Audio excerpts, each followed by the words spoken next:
Hi everyone. So nice that you could join me here on this weekend. Again, another weekend, getting closer to Christmas. All of the interesting things that are happening around to get ready for that occasion. Um, in my tradition, and last time I shared a little bit of some of the things that I grew up with, but a few of you sort of said, "Oh, that was really cool just to hear a bit more about how I kind of like grew up in Germany and different traditions that you have." And I'm having my Stollen and cup of coffee. That's a German cake for the Christmas time. I know that what we have here is a different kind of a cake, but you know, everyone makes something special for the occasion, don't they? But last Sunday we had an event that most of us don't know anything about. I shared a little bit of that last time, but I just thought I'd elaborate. On December the 6th in Europe, you have St. Nicholas Day. St. Nicholas is the original guy that later on became Santa. And many of you probably know that, but some of you may not even know how did it come to this jolly fat man with the red suit and the boots and stuff. Well, would you believe, I actually did a bit of research some time back, and to my surprise, the jolly fat man with the red suit and everything else that we have as Santa came about because in America, with a Coca-Cola ad in the 1920s, they caricatured Saint Nicholas into this character that we have now as Santa. And they became so popular because of this Coca-Cola ad, which was kind of like the drink for all seasons, that it became part of our psyche, part of our everyday Christmas. So isn't it amazing how the power of advertising can change the way that you look at something? So from the 1920s, we've been looking at this Santa character, and it's just been embellished all the way through. And of course, seeing that it started by Coca-Cola, it became very much a retail kind of a thing. But St. Nicholas was forgotten all about in this process. And that's a sad thing, because St. Nicholas grew up as a pastor, a bishop, in an area that's modern day Turkey today, but in that region there, the same basically region there where you have the letters to the churches, you know, that John wrote in Revelation, in that vicinity around Turkey.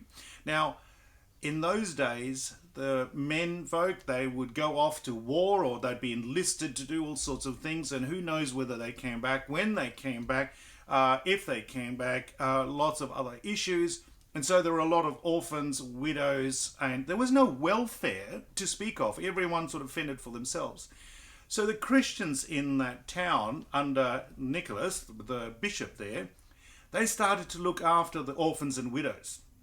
And they would do that, if you like, in stealth mode, so that no one would know what's going on. And they would leave, you know, coins or gifts, you know, in boots or in various different places that they could leave it. Hence, that's what we still do, and how putting the stocking out and filling it with goodies. That's actually where it comes from. It's like this idea of looking after the orphans and the widows has now become, oh, what can I have out of my little goodies? And we put lollies and all sorts of other stuff, because it's being me culture now, and so no longer the gifting to others who are in need.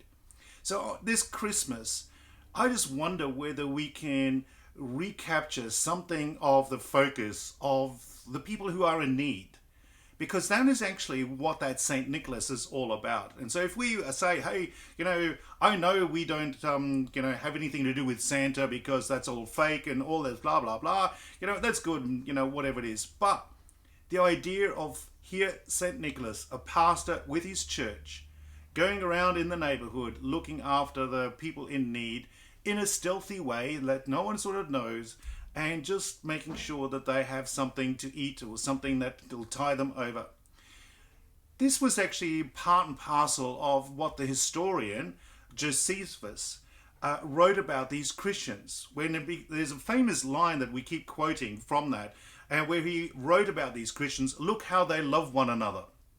It wasn't just that they looked out for one another, they actually looked out for those people in need. Since then, we have things like welfare and all sorts of things that have come into our community, our society, that have actually all started from Christians sharing their love. So they were change agents. They made an impact, so much so that it became part of society. So today, maybe we should just sort of recapture the fact that as Christians, we can make an impact that cares for others in their need and see what happens to our town, our city, our neighborhood, and just look after those that are in need with something special. No big deal to sort of say, oh, it's from me and it's from the church and whatever it is. Just because God has blessed you, you can be a blessing to someone else. And the more that God has blessed you, the more abundant your capacity to give of yourself to others in need. So to the measure that God has blessed you, maybe you want to just give a thanksgiving back to someone else, not with return, but just because you can, because God has blessed you. With that blessing, have a great time over this weekend, getting ready for Christmas. Families coming, everyone's coming together. Maybe even think about those that aren't having family together. There's another little need that could be looked out for, and especially among the people that you know. So look, stay cool and stay caring. Okay, bye.